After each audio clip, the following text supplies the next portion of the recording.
Daily Horoscope, December 11, 2024, para kay Capricorn. Capricorn, the card said here, matatapos daw yung stagnancy mo regarding sa finances. Nakikita ako rito na mayroong pagkakasundo, may pagkakaunawaan na makikita.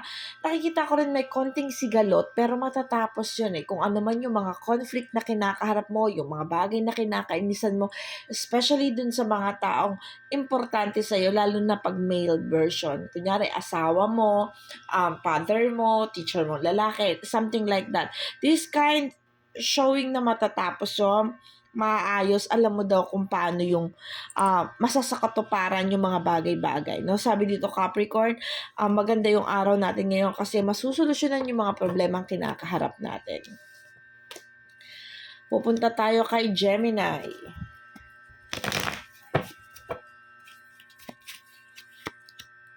Gemini, the card said here, you need to be careful sa mga taong nakapaligid sa'yo. Nakikita ko dito confused. May mga pag-aalinlangan sa mga bagay na ginagawa, especially sa mga goal mo regarding sa career. No? Nakikita ko dito, okay naman, ginagrab mo naman yung mga opportunity na paparating, pero marami kasing nangyayari na nako-confuse ka kung ano yung mga dapat na hakbang na gagawin mo. Nakikita ko dito may mga disconnections regarding sa mga tao. Kaya nakikita ko dito na medyo alanganin ka sa pagdedesisyon sa araw na ito kasi nakikita ko dito may emotional attack sa'yo. And then nakikita ko dito dahil may emotion na nanggaganap sa'yo, nadadamay din yung ibang aspect ng buhay mo. So sabi dito sa cards, you need to be focused. Sige, i-grab mo lang yung mga opportunity paparating sa'yo.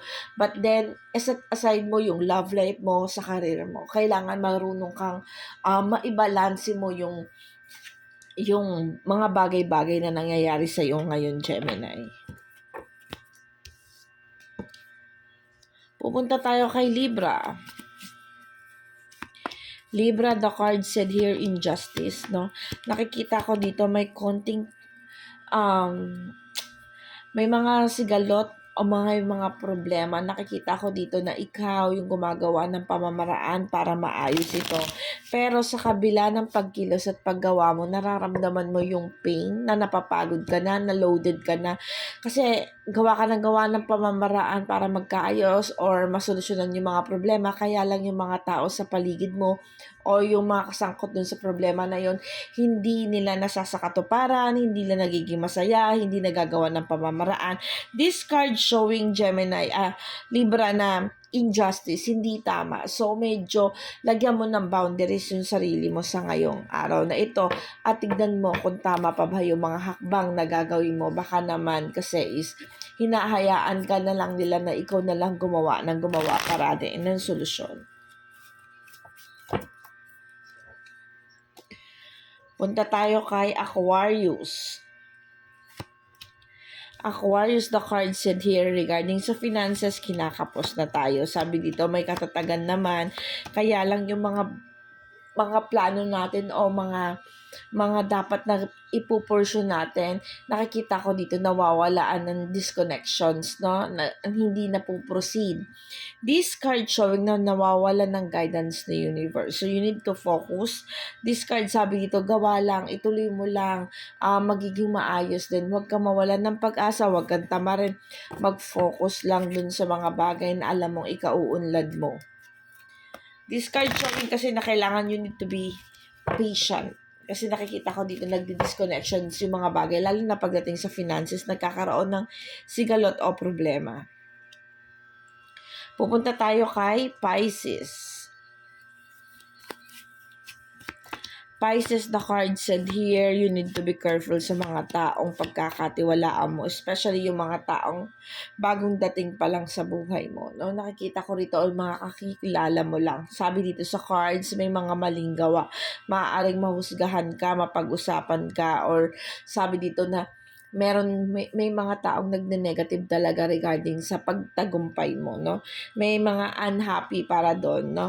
This card showing tuloy-tuloy mo lang, Pisces, yung progress sa sarili mo. Huwag kang munang maniwala sa mga taong nakapaligid sa'yo.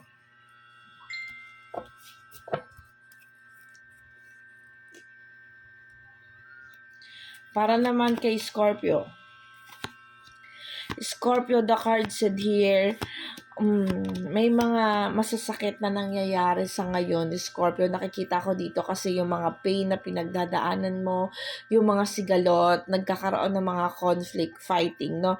Sinasabi dito may mga maling gawa, sinasabi dito sa card na you need to be careful sa mga desisyon na gagawin mo kasi baka sa'yo intentionin mo tama or gagrab mo yung mga opportunity kaya lang nakikita ko dito nagkakamali, no?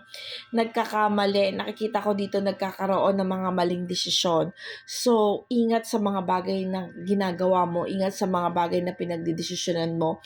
Baka kasi sa'yo okay lang, sa tingin mo tama ito, pero yung reflect nito para sa'yo ay hindi makakabuti. So, pag-isipan mong maigi at konting hinay-hinay sa mga bagay, yung mga sinasabi natin, mga bibitawan natin sa salita, baka mapagsimulan ng gulo, no? Konting kalma muna kasi nakikita ko dito, ikaw pa rin naman ang masasaktan dito, no? So, kailangan hinay-hinay sa pagdedesisyon, Scorpio, sa araw na ito. Punta tayo kay Taurus.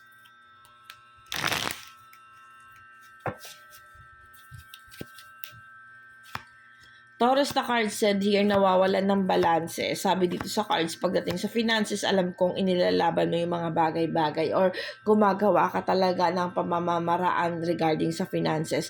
Kaya lang this card showing na kung wala ka na kayang ibigay dun sa mga tao, yun sa mga nakapaligid sa'yo, umaasa sa'yo, lagyan mo ng boundaries. Kailangan minsan, hindi lang tayo tulong ng tulong. Kung wala naman tayo na, kumbaga kung sapat lang sa atin, okay na yun. Minsan kailangan natin yung humindi. Alam mo yun, hindi sa lahat ng pagkakataon magbibigay tayo kahit na tayo ay nawawalan na, no?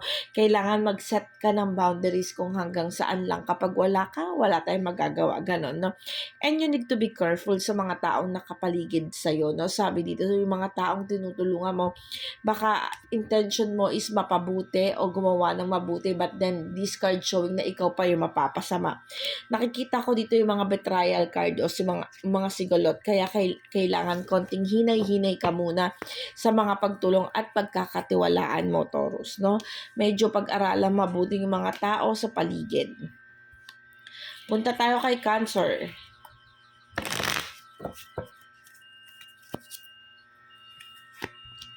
Cancer, the card said here, nawawalan ng pagbibigayan, no? Sabi dito sa cards, nagiging masyadong matulungin. Sabi dito sa cards na umiwas daw muna sa mga tao or yung mga bagay na alam mong susobrahan ka na. These cards kasi sinasabi na minsan kahit wala ka na, nagbibigay ka pa.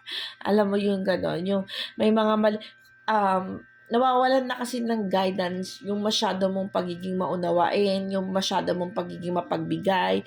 Sabi dito sa cards na minsan mali na kumbaga natotolerate mo na yung mga tao na lagi na lang na dumidepende sa'yo. So, minsan, kailangan mo munang bigyan ng boundaries yung sarili mo. Kasi nakikita ko dito, nawawalan ka na ng guidance ng universe. So, kung may pinaplano kang lumayo o umiwas, sabi dito, right decision yun, no?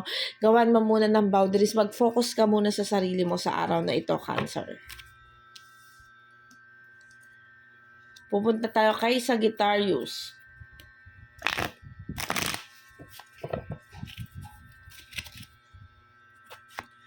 Sagittarius, the card said here, nakikita naman daw yung mga bagay na ginagawa mo, napapahalagahan naman, well appreciated naman kasi nakikita ko rin dito na you are guided with the universe. Sagittarius, this card showing na may mga maling gawa pero nakikita ko na iaayos yung mga problema or sigalot natatapos. Sinasabi dito sa cards, ginagrab mo naman yung opportunity para maiayos kung ano man yung mga negative o kung ano man yung pinagdadaanan mong problema ngayon, no? This card showing na hindi ka mabibigo. Nakikita yung value mo, yung halaga mo, nakikita yung mga sacrifices mo, at nakikita, nagagawan din ng paraan yung mga problema mo. Nakikita ko dito, maganda ang araw mo, Sagittarius, kasi nakikita ko dito sa cards na nagiging matalino ka sa pagdidesisyon.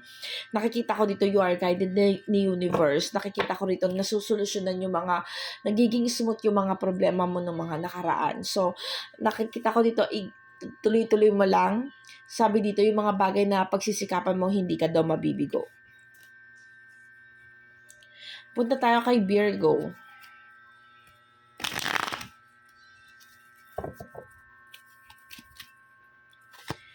Virgo, the card said here na medyo konting hinay-hinay tayo pagdating sa finances. Virgo, sinasabi dito na kailangan daw magkaroon ng new beginning, especially sa finances mo, no? So, kung medyo nag-aalangan na, medyo kinakapos na, gumawa daw tayo ng pamamaraan kung paano tayo ulit magkakaroon ng pera, or sabihin natin na maiayos yung finances natin, no?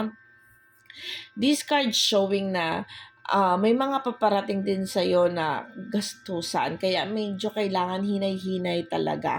Sabi dito, mapagtatagumpayan mo naman daw yan kung ano man yung mga negativity, lalo na pagdating sa mga finances na yan, masusolusyonan naman daw yan. Basta tuloy-tuloy lang sa pagkuha o pag-grab ng mga opportunity para mas maging maganda yung araw natin or yung mga susunod pang araw, Virgo. Punta tayo kay Aries.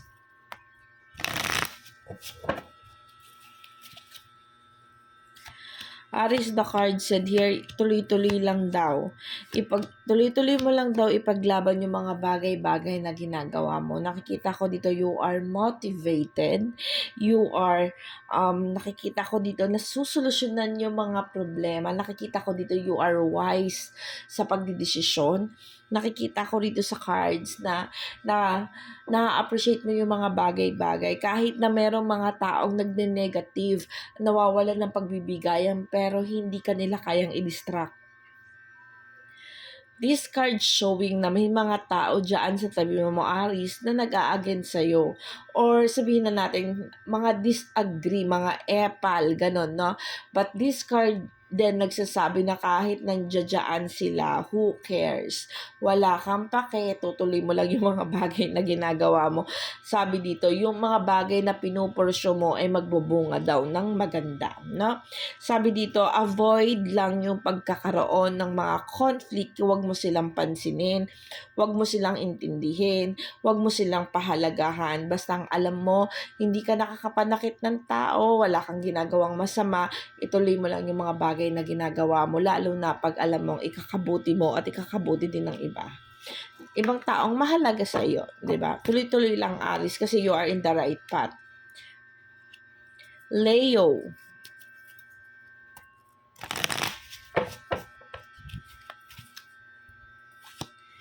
Leo, the card said here, may kabiguan. This card showing na confused ka sa mga bagay na gagawin mo. Sabi dito sa cards na ayaw mo masaktan, ayaw mo mabigo. May mga bagay na pinupursyo ka regarding sa career, sa mga pag-unlad mo. Kaya lang hindi pa na-align sa iyo ng universe. Hindi pa daw napagbibigyan. This card showing na you need to have one decision regarding sa mga bagay na gagawin mo. Lalo na pagdating sa career mo. Sabi dito, o yung mga pagkakakitaan mo, sabi dito, kailangan mayroon kang focus. Kailangan nakadetermine ka para hindi ka daw mabigo. This card then nagsasabi na hinay-hinay muna sa pagdidesisyon. Kailangan smooth. Pag-aralang mabuti bago magbitaw ng mga mabibigat na desisyon. Lalo na pagdating sa career sa araw na ito, no? Sabi dito sa cards kasi nawawalan ng kakayahan magbigay. Nawawalan sa alignment na universe. So, double check mo kung ito bang bagay na ginagawa ko ay makakatulong sa akin sa mga susunod na araw, or ito bang tinataha ko ay nasa right path pa ba? Na para hindi tayo mahirapan at para hindi tayo ma-confuse sa mga bagay-bagay na ginagawa natin. Yun lang, Leo.